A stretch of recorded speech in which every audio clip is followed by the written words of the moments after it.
Il est It's 7 o'clock. We'll call the meeting to order. Before adopting the agenda, I'd like to, following the ceremony that we just had tonight for the raising of the flag, I'd like to make a declaration. The year 2019 marks the 50th anniversary of the partial decriminalization of homosexuality in Canada. This week, the municipality of Clare is among 50 municipalities across Canada to raise the pride flag. To honor this anniversary, as well as to commemorate the International Day Against Homophobia and Transphobia on May 17th. We, at the municipality of Clare, believe in the freedom of every resident, regardless of origin, race, religion, or sexual orientation. This event serves to help all citizens to fully grasp the issues faced by the two SLGBTQ+ community over the years, the successes and the progress made until now, as well as a perspective on the future and the future. So that being said, we'd like to make a motion to adopt the agenda. Proposed by Councillor DeVoe, seconded by Councillor Thibault. All in favor indicate by saying yes. Contrary, motion carried. Are there items on the agenda that could put you in a conflict of interest? If not, we'll go to 3, presentations. There were no presentations tonight. 4, adoption of minutes, 4.1, April 17, 2019, regular council meeting. Are there any errors or omissions? Moved by Councillor Hill, seconded by Councillor DeVoe. All in favor indicate by saying yes. Contrary, motion carried. 4.2, May 6, 2019, council and committee meeting. Any errors or omissions?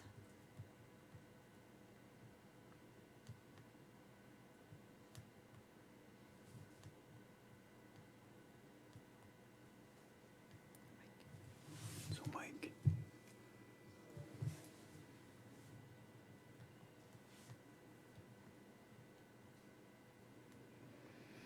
So that'll be noted. Other errors or omissions? Someone who wants to make the motion with the change? Moved by Prefadusa, by Councillor DeVoe. All in favor indicate by saying yes. Contrary, motion carried. We'll go to number 5, business arising from previous council meetings. 5.1, Richfield Fire Department. As you remember, at the last meeting, at the last council and committee meeting, there was a motion. I think it was the council meeting that we pushed it back to, yes. So there was a motion to close the Richfield Fire Department, and the council decided that before going ahead with that point, that we would have a public meeting in Richfield. So on May 2nd, I had the pleasure of assisting at a meeting with Councillor Hill, and to have the discussion. There was a lot of discussion around the fact that there aren't enough firefighters to have it open. There needs to be 15 firefighters for the insurance to recognize the department as a department, as an official department. So the big question is, and I think in general, the people had some worries, but they know that they don't have the number of volunteers. So the question, so we discussed the idea of having a substation, which is where most of the discussion was about. There was the Havelock Fire Department, Carleton and Hectonuga. They were all present, and they recommended to Richfield that they each go back to their groups and present if it would be of interest to have Richfield as a substation. So that's pretty much where it's at. It's in the firefighters' hands right now. They are the ones that will talk with the CFFA to see what's the best way to proceed, to make sure that the people are covered, and then come to the council and make the request that Richfield becomes a substation of another department, if a department wants to take them on board. So that's pretty much where we're at. So really, I would say that the motion could be pushed back to later. Councillor Hill, I don't know if there's anything else you'd like to add? And everybody that should have been there was there. CFA was represented. And they're going to begin discussions on the subdivision the last Monday of this month.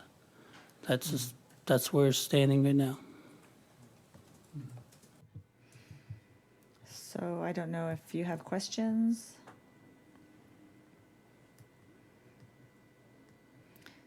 So there's no motion to make or anything. So later in the year, we'll take it. We'll bring it up again. 5.2, Harbor Authority of Meteghan. So this is, if you remember, last year we were approached by Gérald Robichaud from the Harbor Authority of Meteghan regarding access or buying work from the municipality to do some work for the lobster car. We had asked Mr. Robichaud to prepare us a letter as an official request to council. There seems to be an openness on behalf of the council to go ahead with it, but we needed a letter from Mr. Robichaud to go ahead with it. So earlier this letter, I received a letter from Mr. Robichaud. Lease the land at PID 300-70734 from north 48 degrees, east 104.02 degrees to the shoreline, as shown in the diagram included. The purpose of leasing this land would be for the storage of lobster cars during the off-season from June 1st to November 15th yearly. The land will be cleared, then sloped toward the shore. Rocks and gravel will be trucked in to make a good base to haul out the lobster cars. The Harbor Authority will supervise the preparation of the land and manage the placing and removal of the lobster cars, supervise maintenance and collect fees from the users to pay for the expenses.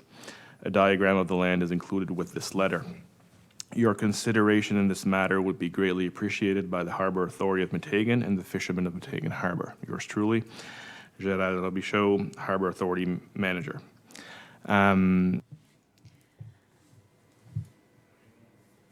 The reason I'm bringing up tonight is that before answering this letter, I just want to make sure that it's still the intention of the council to pursue these discussions. My recommendation would be, since it's the same piece of land where we have our sewer treatment plant in Meteghan, it's a big piece of land, so my recommendation would be to not sell it, but to go into a lease with the Harbor Authority.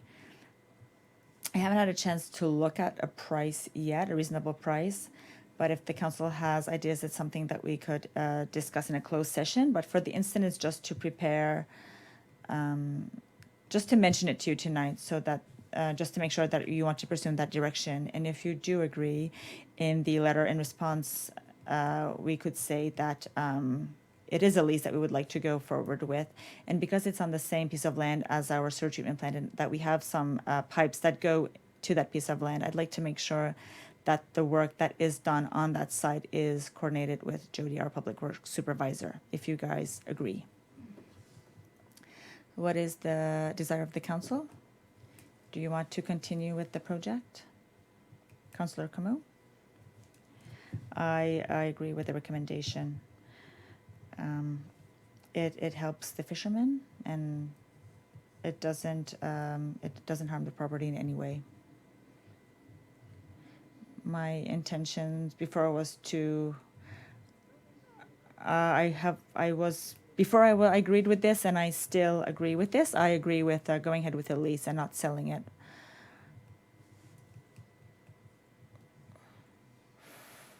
For the same reasons of what Mr. Sears said, that the pipes go through. So I do agree with leasing the land. It seems clear that there's a consensus to go ahead.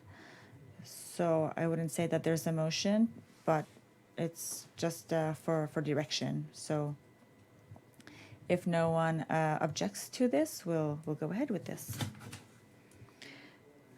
Yeah. 5.3, Osprey Nest in the Eco Park.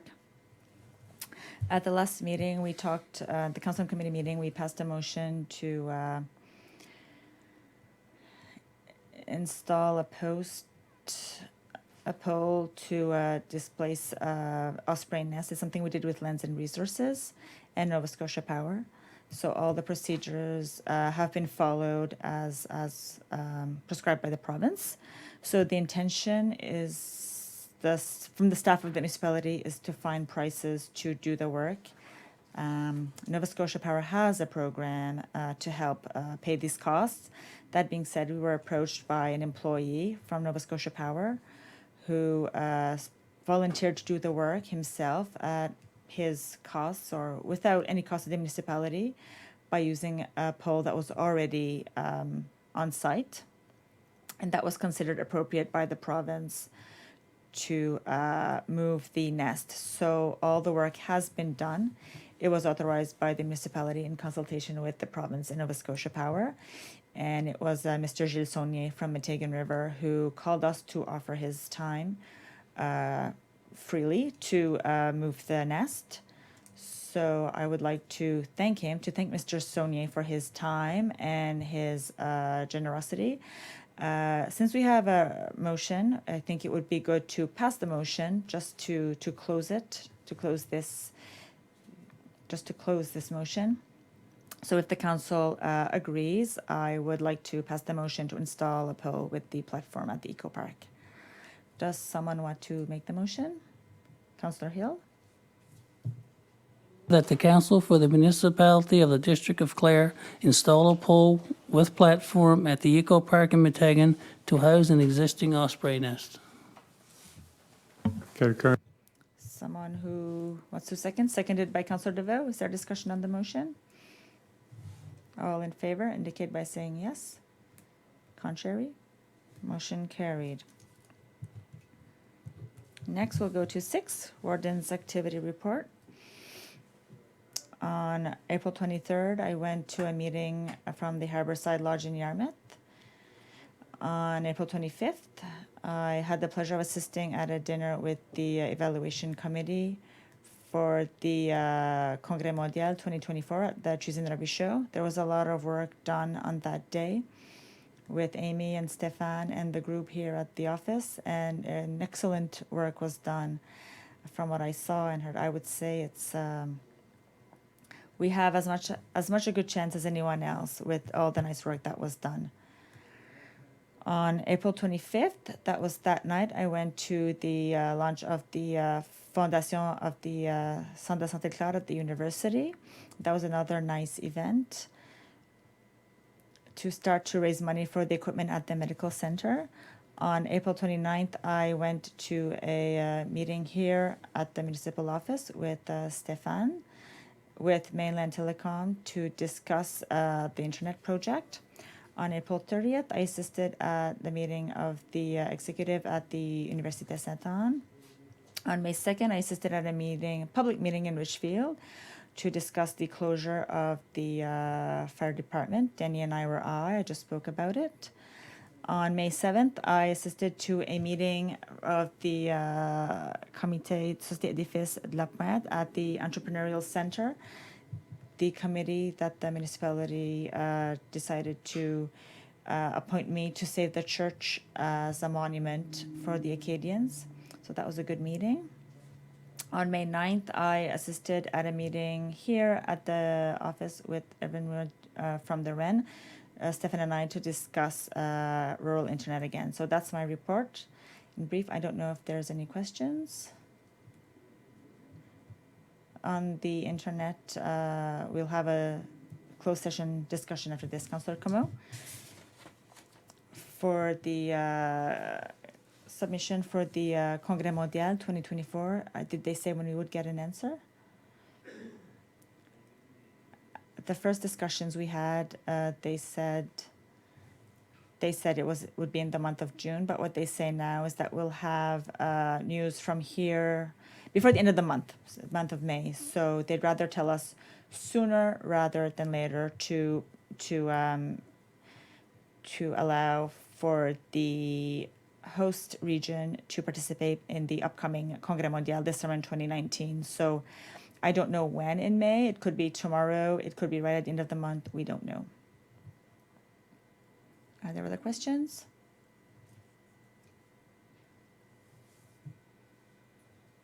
Next, we'll go to second, official statements from members of council. Are there official presentations? Thank you, Mr. Warden. I'd like to congratulate Mr. Palimil Como from Comoville, who received the L'Ordre de la Pléiade that was presented to him last week in Halifax. He was one of many other people, but I would like to congratulate him, Mr. Palimil Como. And we could send him a letter from the municipality. Thank you. Do you all agree with that, Councillor Como? And I think Glenda Boudreau from Concession was also one of the recipients. I believe we could send a letter to Glenda also. All those in favor? Any more official presentations? Councillor Poitier? I think in the absence of Councillor LeBlanc, I want to mention that the Hectanuga community lost a famous resident, Freddie Muse, who was 30 years as a fire chief in Hectanuga, and he passed away. Does anybody else have? Okay, we will go on to correspondence. 8.1, a letter from Shannon Bennett from the Department of Municipal Affairs.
Please contact the Federal Gas Tax Program Administrator, René Frigo. Sincerely, Shannon Bennett, Acting Executive Director. Any questions or comments? More or less, it will double our amount for the next year. Yes, we did not receive the exact amount that we will receive, but it varies from one year to the other. But it's always around $400,000 per year, sometimes a bit more, sometimes a bit less, but this is a nice amount. And it is something that we appreciate. We'll be able to use it to invest in projects in the municipality. We will go on to 8.2, a letter from the Minister Lloyd Hines, Department of Transportation and Infrastructure of Nova Scotia. Dated February 27th regarding Communauté Bilingue and their project to introduce bilingual stop signs in the municipality of Clare. It is nice to see young people getting involved in their community. Stop signs, as well as other regulatory signs, are used to convey the rules of the road to drivers.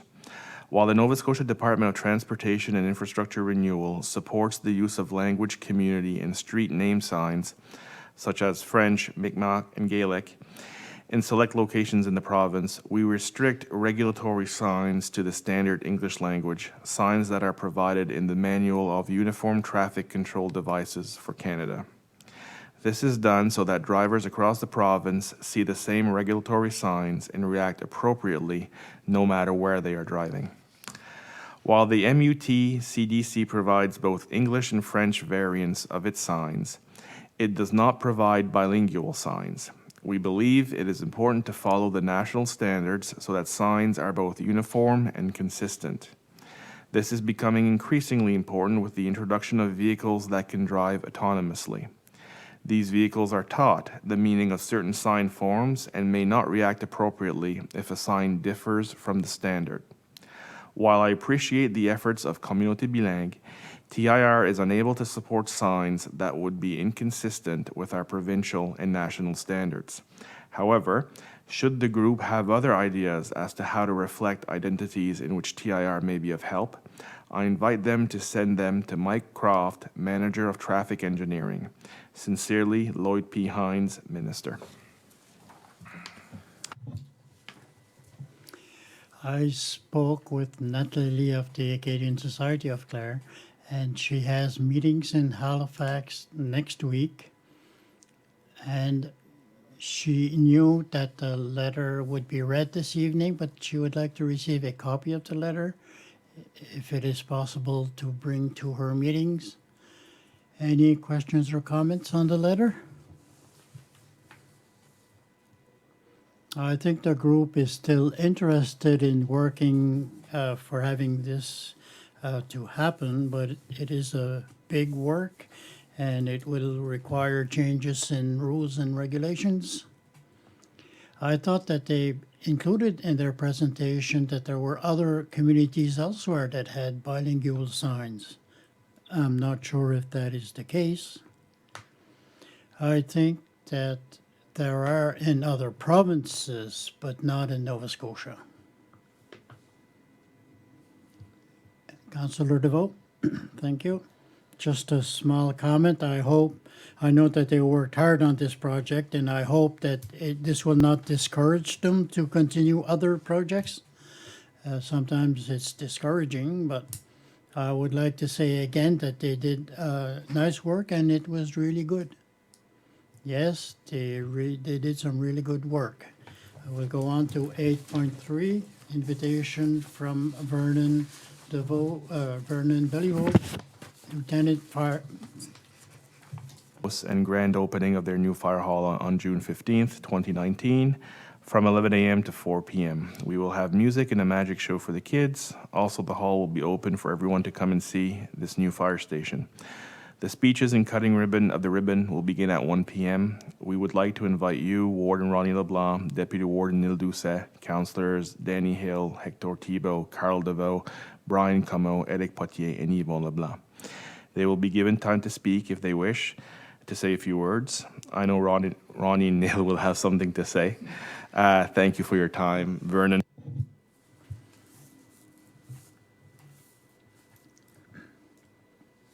So you are all invited, and I'm sure the majority will be there. They are putting pressure on us. Item 9, the Chief Administrative Officer's report. For my report for the month of May, for the Grand Fondo, as of today, we had 284 participants registered, and 90% of these participants, or 32%, are people from outside the province. Another 125 people, it will be their first time to the event. We have 13 participants that we had at this time last year, so it's more or less at the same level as last year. As I mentioned the last month, our sponsorship packages have been launched, and we have $10,300 that have been picked up as sponsors. Our gold grand sponsors are Como Seafood, Subaru, and Timot Serving, and our sponsor for the mini fondo is University St. Anne. We met with Riverside and had some very good discussions. We are told that we will have confirmation with their support or a decision between here and June. And what we are looking at as the superhost sponsorship value of $5,000. We do not have any medal sponsors.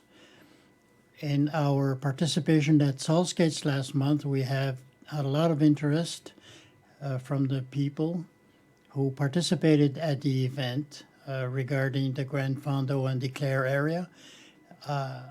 Larry and Chantal tells me that it was really well, and for your information, the jersey deadline for the Grand Fondo this year is July 15th. For the Veterans Hall in Sonyville, we are waiting for estimates for 2 projects, the sound for the bottom and the second floor, and also a generator that we are looking at. We will be ready to submit our request to the Northern Community Stream. The plan or the program as such is not yet open.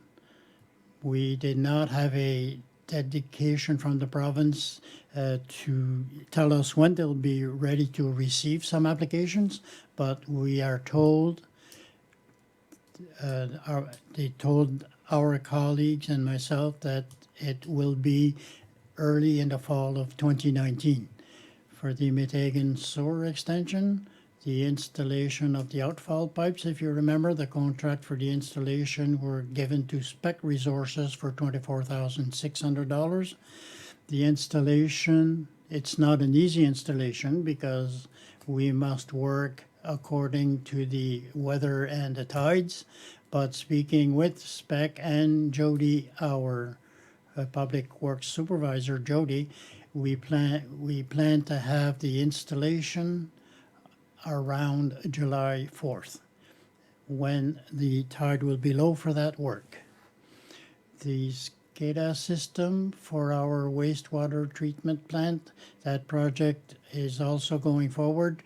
We have 3 posts that have been installed with antennas at each of our plants, and then we will have some radios installed at the base, and that will allow our electronic posts to send information either to Metegan or Church Point, and these 2 plants can send information to our plant in Bellevos Cove where all the information is received and coordinated. It will allow us to have a sewer system that will be completely integrated. We expect that the work will be completed and the decommissioning of the system will be this summer. As I mentioned earlier to Councillor Camo, for the World Acadian Congress 2024, we are still waiting for a reply from the Evaluation Committee of the Acadian National Society, and that might come in May. And if we are chosen, we will be able to coordinate our participation for the 2019 Congress. The Echo Park, the demolition of the buildings and the cleaning of the site is going forward very well according to the planned dates, and it should be completed by the end of this month. For the finances, as of April 30th, 2019, the municipality had revenues of $7,746,382, or 82.2% of our budget, versus expenses of $634,299 for a net revenue of $7,112,093. On April 31st, the municipality had a balance in the operation expenses of $413,311. For its capital projects budget, we had $217,366. And finally, a total a balance in reserve of $4,699,033. So at this 4.6 million, we can spread it as follows. Our operational reserve, 448,027. The reserve for the capital projects, $2,998,056. The landfill closure reserve, $324,233. And finally, the gas tax reserve, $937,917. So financially, the municipality is really in a good position. And the capital budget for the year is going forward based on your feedback that we received at the committee and council meeting on May the 1st. We made some revisions to the draft that we presented. So we will present to you the revised copy in the near future for your consideration and bring it to the meeting on June 5th to continue this discussion on the projects that we want to work on this year. For the operational budget of the municipality of approximately 9.4 million, the detailed budget was placed on the website. We also included links to there's a one-pager that's how your tax dollars are spent in Clare, so the link is there. Is included with the budget. We also included a link to our volunteer fire services legal assessment and a list of those who received funding from the municipality under the program grants to organizations. Our press release regarding our operational budget was also distributed in the Courrier de la Nouvelle-Écosse, the Yarmouth Vanguard, the Digby Courier, and CGLS. So we had good coverage for that. A few meetings that I assisted since April 17th, as the warden said earlier. There was the visit from the evaluation committee on April 25th and 26th that I participated with Amy Paradis. Meeting with Mainland Telecom on April 29th. I met Valérie Lalande from Université Sainte-Anne. Valérie is the director of the Lab for Innovation in Science and Industry. That's at Sonyville.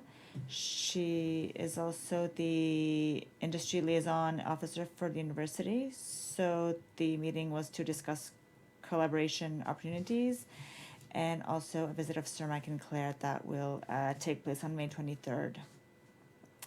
As the warden said, we met with Mr. Wren with the Wren to discuss the rural internet, and I also met Melanie Mooney from the Health Authority to discuss a memorandum of agreement that we have with the Health Authority for two positions, the family practice nurse and the nurse practitioner that work at the health center.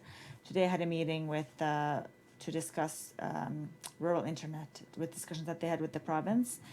And I also discussed today with representatives from the municipality of Digby regarding Southwest Eco Energy Limited. And just as information, the tender that's open now for Southwest Eco will close on June 4th at 3 p.m. A few meetings that are coming in the next little bit. There's a meeting tomorrow with with some members of the Société from the Pointe for the church. I will meet with representative from Cermak in May, and there will also be a general planning meeting with directors, municipal directors in Southwest Nova Scotia, and I will participate at this meeting, which will be held on June 6th in Yarmouth, and that's my report. Are there questions, Councillor DeVoe? Mr. Sear, you mentioned the Eco Park.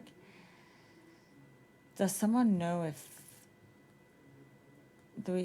this touches something we also talked about, but does someone know if the ospreys have moved their nest, or I'm not sure.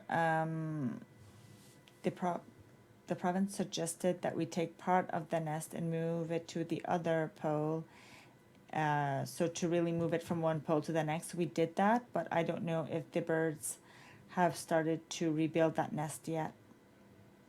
I can't say for sure.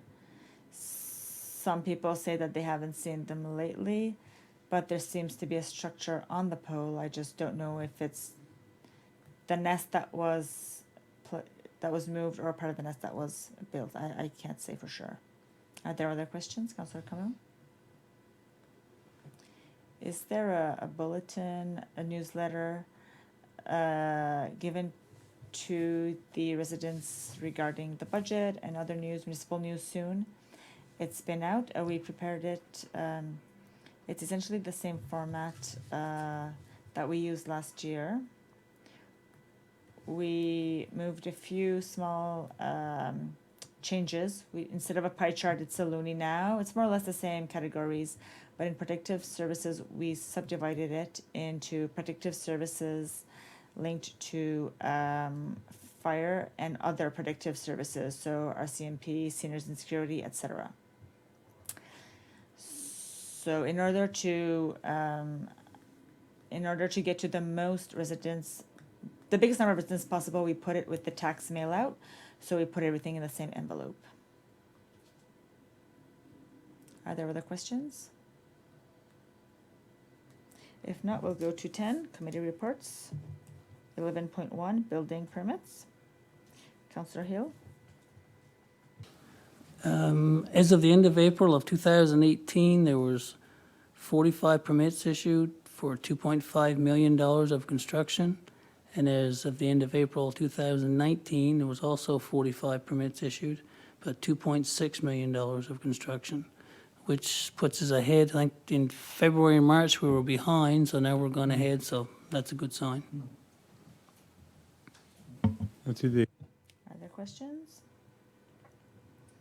Next, we'll go to 11, new business.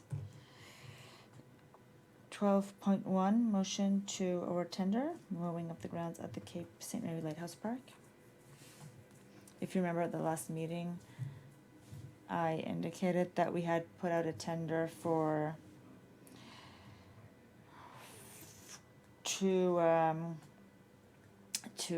mow the grounds at the Cape Park. So we did receive 2 tenders, but the recommendation of the staff was to award the contract to Roberge DeVoe for a contract of $2,608.70 plus HST. He was the low bid, and he's done some work for us in the past on the site. So we would like to make so I asked tonight that we make a motion to award the tender to Mr. DeVoe. Councillor Potier? I move that the council for the municipality of the district of Clare award the tender for the mowing of the grounds at Cape St. Mary Lighthouse Park to Roberge DeVoe in the amount of $2,608.70 plus HST. Seconded by Councillor Hill. Discussion on the motion. All in favor indicate by saying yes. Contrary? Motion carried. Number 12, closed session. For those of us watching on air, we have 2 items in the closed session. We have rural internet and former Saint Albert Elementary School. So saying that, we need a motion to go to closed session. Moved by Deputy Warden Dusa, seconded by Councillor Potier. All in favor indicate by saying yes. Contrary, motion carried. Good night.